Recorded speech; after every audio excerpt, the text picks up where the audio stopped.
बिस्मिल्लाहिर्रहमानिर्रहीम। निकाह की अहमियत क्या है? 100% पक्की बात है कि जहां निकाह नहीं होगा वहां जिना बदकारी होगा। इसलिए शरीयत ने निकाह की अहमियत को वाज़ेह किया है। आज जिस समाज में निकाह से फरार इख्तियार करते हैं यानी निकाह करने से बचते हैं, आप देखिए वहाँ जिनसी लैंगिक तस्कीन के लिए बदकारी देह व्यापार के अड्डे खुले होते हैं। इस्लामी शरीयत ने इस बात को नापसंद किया कि इंसान गुनाहों भरी जिंदगी गुजारे। इसलिए कहा गया कि तुम निकाह करो ताकि तुम्हें अपने आप को पाकबाज खाना आसान हो जाए। अगर निकाह का हुक्म न दिया जाता तो मर्द औरत को सिर्फ एक खिलौना समझ लेते। औरत अपने लिए कोई मकाम न रखती, उसकी जिम्मेदारी उठाने वाला कोई न होता। शरीयत ने कहा अगर तुम चाहते हो कि इकट्ठे रहो तो तुम्हें उसकी जिम्मेदारियों का बोझ भी उठाना पड़ेगा। मेहर के हक की अहमियत निकाह एक मुआहिदा है जो मियाँ और बीवी में तय पाता है। इस मुआहिदे में अगर कोई औरत अपनी तरफ से कुछ शर्तें रखना चाहे तो शरीयत के हिसाब इसकी गुंजाइश है। मिसाल के तौर पर वह कहे कि मुझे अच्छे मकान की जरूरत है, मुझे महीने के इतने खर्च की जरूरत है। वह कहे कि मैं निकाह तब करूंगी अगर तलाक का हक मुझे दिया जाए। शरीयत ने उसको इजाजत दी है कि वह निकाह से पहले अपनी शर्तों को मनवा सकती है। लेकिन जब निकाह हो गया और तलाक का हक मर्द के पास है या मर्द अपनी मर्जी से खर्चा देगा तो अल्लाह की बंदी अब रोने का क्या फायदा। शरीयत ने निकाह को एक मुआहिदा कहा है, जबकि हमें उसकी अहमियत का पता ही नहीं होता। आजकल लड़की वाले अपनी सादगी में मारे जाते हैं।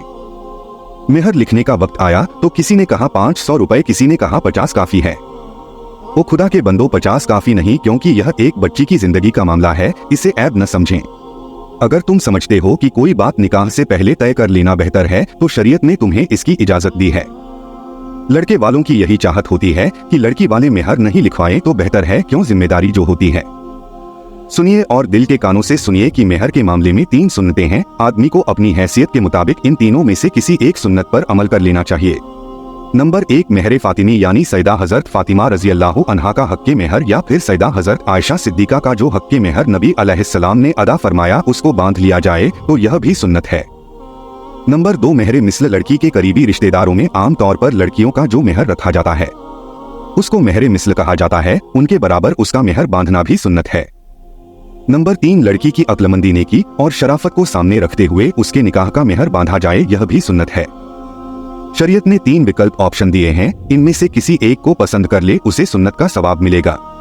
निकाह के वक्त मेहर मुकर्रर करते हुए कहते हैं कि मेहर मुअज्जल होगा या मुबज्जल होगा। उजलत जल्दी का लफ्ज आपने पढ़ा होगा। उजलत का मतलब है जल्दी, तो मुअज्जल का मतलब है जल्दी अदा करना। गोया मियाँ बीवी के इकट्ठे होने मुलाकात होने से पहले मेहर मुअज्जल अदा करना जरूरी है। शौहर नहीं अदा करेगा तो गुनाहगार होगा। मेहर की दूसरी किस्म मुबज्जल है, इसका मतलब है तलब के वक्त, यानी जब बीवी उसको तलब करे वह शौहर से ले सकती है।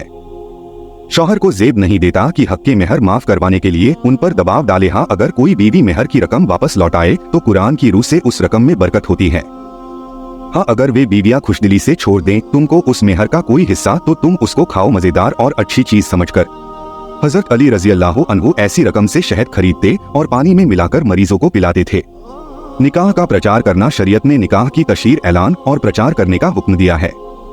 निकाह का प्रचार करो यानी उसकी शोहरत करो, गुपचुप निकाह न करो। सुन्नत यह है कि जुमे का दिन हो, जुमे के मजमे में निकाह करे या कोई और बड़ा मजमा हो उस वक्त निकाह करे।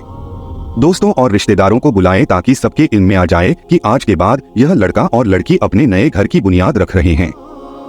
शादीशुदा के लिए सवाब ज्यादा, जब इंसान शादीशुदा बन जाता है तो अल्लाह ताला उसकी इबादत का अज्र सवाब बढ़ा देते हैं। सुभान अल्लाह।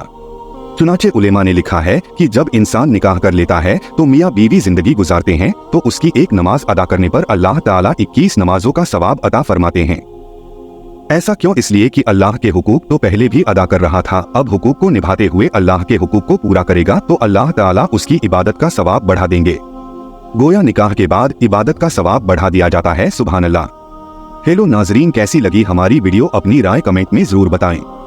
इसी तरह और भी नॉलेजेबल वीडियो के लिए चैनल को सब्सक्राइब करके बेल आइकन को ऑल पर जरूर सिलेक्ट करें। फिर मिलते हैं अगली वीडियो में। अस्सलाम वालेकुम, गुड बाय, थैंक यू, धन्यवाद।